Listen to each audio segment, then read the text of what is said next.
বাংলাদেশের ইসলাম, মদিনার ইসলাম। আল্লাহর রাসূল হিজরত করেন না, 4 সাহাবী চলে আসে বাংলাদেশে। বাংলাদেশের মানুষ সাহাবাদেরকে দেখে এইখান থেকে 2 জন চীনে গেছে, 2 জনের কবর চীনে চিহ্নিত, আবু ওয়াক্কাস, সুহাব ইবনে মালিক।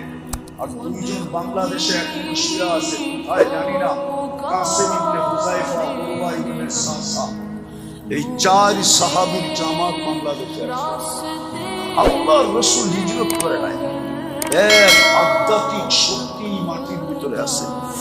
এই জন্য এই মাটি নিয়ে যারা বেশি খেলে না, এই মাটি নিয়ে যদি কেউ খেলে, মাটি ওকে কখনো কখনো বোল্ড আউট করে, কখনো কখনো ওরে রান আউট করে, আবার কখনো কখনো ওরে ক্যাচ আউট করে, আবার কখনো কখনো ওরে ছক্কা মারা আউট করে।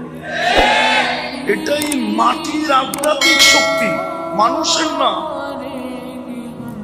কারণ আমরা ইতিহাস জানি না, এই মাটির ইতিহাস আমরা জানো।